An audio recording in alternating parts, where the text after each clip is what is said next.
আবারও জমি দখলকে কেন্দ্র করে উত্তপ্ত কলকাতার ধাপা এলাকা। ধাপা অঞ্চলে এক পরিবারের জমি জোর করে দখলের চেষ্টা হয়েছে বলে অভিযোগ উঠেছে।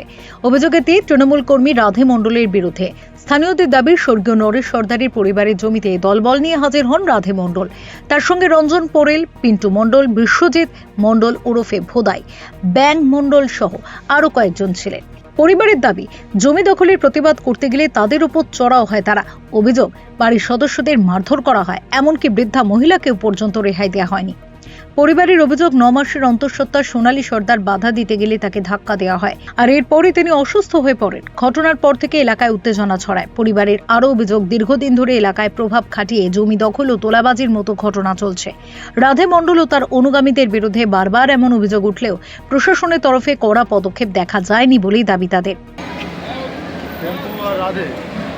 আর কিছু দলবল ছেলেপুলেরা নিয়ে এসে আমাদের জমিটা দখল করতে এসছে আজকে সকাল 9টার সময়। সিপিএমের সময় টেম্পো এরকম জোর করে জমিটা নেওয়ার পরে ও কী করেছে, ব্যাংকে দিয়েছিল। আবার ব্যাংক নিয়ে এখন আবার এই বিজেপির সময় আবার ওই জমি নিয়ে আবার ব্যাংকে দেওয়ার জন্য ছেলেপুলেদের নিয়েছে। আমাদের পুরো ফ্যামিলি, প্রেগনেন্ট বৌমা আছে, এনাকে সবাইকে কাউকে বাদ দিই। আমার বৃদ্ধ মা আছে, উনি থানায় আছে, ওনারা বসে রেখেছে। আমার বউ মাধ্যমে সবাইকে ইনজোর করেছে, সব দিয়েছে, কী করেছে, এটা সব ইনজোর আছে। বুকে পেটে লাগিয়ে এখন আমরা হাসপাতালে আমরা দেখাতে এসেছি। এই রাধে আর এই টেম্পু এইসব করে বেড়াচ্ছে।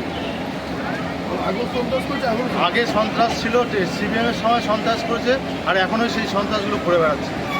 যেহেতু রাধে কিছুদিন হচ্ছে জেল খেটে এসছে, এই 1 সপ্তাহের মতো হচ্ছে, সে এখন এসে ফের এইসব করে বেড়াচ্ছে। এই রাধে এইসব করে বেড়াচ্ছে, আর টেম্পু রাধে দুজন মিলে এইসব করে বেড়াচ্ছে। আর সারা জায়গায় খালি অবৈধ কাজগুলো এইসব করে বেড়াচ্ছে আর তোলাবাজি করে বেড়াচ্ছে। কারখানাগুলো সব তোলাবাজি, মাসে 2 লাখ টাকার উপরে তোলাবাজি খাচ্ছে এখনো। এই ঘটনায় অভিযুক্তদের বিরুদ্ধে কঠোর ব্যবস্থা নেওয়ার দাবি তুলেছেন বাসিন্দারা। যদিও এই অভিযোগের বিষয়ে রাধে মণ্ডল বা তৃণমূল কংগ্রেসের পক্ষ থেকে এখনো কোনো প্রতিক্রিয়া পাওয়া যায়নি।